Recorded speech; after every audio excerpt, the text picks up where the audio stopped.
ഇന്ന് നമ്മൾ പോയത് തൃശ്ശൂരുകാർക്കൊക്കെ വളരെ സുപരിചിതമായൊരു സ്ഥലമാണ്. ഏങ്ങണ്ടിയൂർ പുളിമുട്ട് എന്ന് പറയും. ഇത് ശരിക്കും കാണാൻ ഭയങ്കര ബ്യൂട്ടിഫുള്ളാണ്. നമ്മൾ ട്രിവാൻഡ്രം കോവളം ബീച്ചൊക്കെ പോയ ഒരു ഫീലാണ് കിട്ടുക. കാരണം ബീച്ചിൻ്റെ ഒരു നിരപ്പായിട്ടുള്ളൊരു പ്രദേശം അങ്ങനെയല്ല ശരിക്കും ഫീൽ ചെയ്യുക.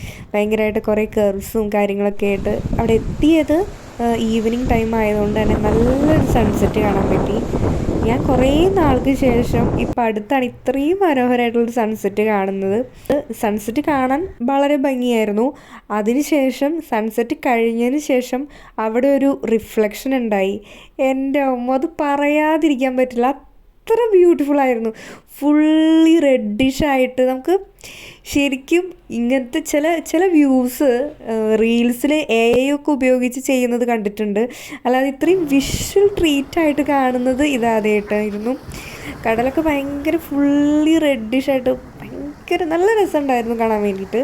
പിന്നെ അവിടെ എത്തിയപ്പോൾ തന്നെ ഒരു 5:30 ആയിട്ടുണ്ട്. അതുകൊണ്ടായിരിക്കണം തോന്നുന്നു വെയിലിൻ്റെ ഒരു കാഠിന്യം വളരെ കുറവായിട്ടാണ് ഫീൽ ചെയ്തത്. ഒരുപക്ഷെ കുറേ നേരത്തേക്ക് എത്തിയിരുന്നെങ്കിൽ ഭയങ്കര ചൂടെടുക്കും. ഇപ്പോഴത്തെ ക്ലൈമറ്റ് അങ്ങനെയല്ല, ഭയങ്കര ചൂടല്ലേ. പക്ഷേ അവിടെ എത്തിയ സമയം ഏകദേശം നല്ലൊരു ടൈമായിരുന്നു. ഒരു 5:30 ടൈമായിരുന്നു. ഒരു 5:30, 6:30, ഒരു 7 മണി വരെ അവിടെ സ്പെൻഡ് ചെയ്യാൻ പറ്റി.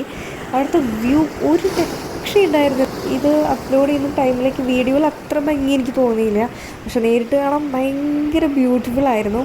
പിന്നെ ഈ ഒരു മന്ത്, അതായത് ജനുവരി, ഫെബ്രുവരി, മാർച്ച്, ഏപ്രിലൊക്കെ വരുമ്പോഴാണ് ഇത്രയും ഭംഗിയുള്ളൊരു സൺസെറ്റ് കാണാൻ പറ്റുക.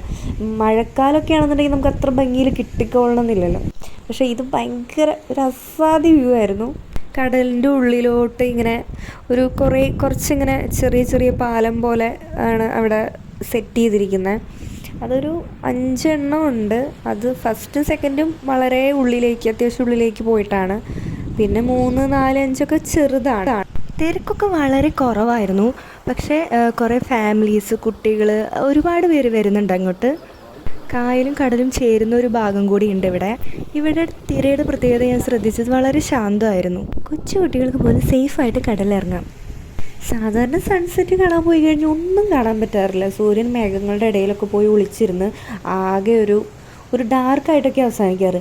ഇതാദ്യമായിട്ടാണ് പ്രതീക്ഷിക്കാതെ, ഞാൻ ഒരിക്കലും എക്സ്പെക്റ്റ് ചെയ്തിട്ടില്ല ഇത്രയും ഭംഗിയുള്ളൊരു വ്യൂ ചെന്ന് കാണാൻ പറ്റുമെന്ന്. അപ്പോൾ നിങ്ങൾ ഫ്രീ ടൈമിൽ ഈവനിങ്സിൽ നല്ലൊരു സൺസെറ്റ് കാണണമെങ്കിൽ ഇങ്ങോട്ട് പോരെ. ഡെഫിനറ്റായിട്ടും നിങ്ങൾക്ക് ഒരിക്കലും റിഗ്രറ്റ് ചെയ്യില്ല.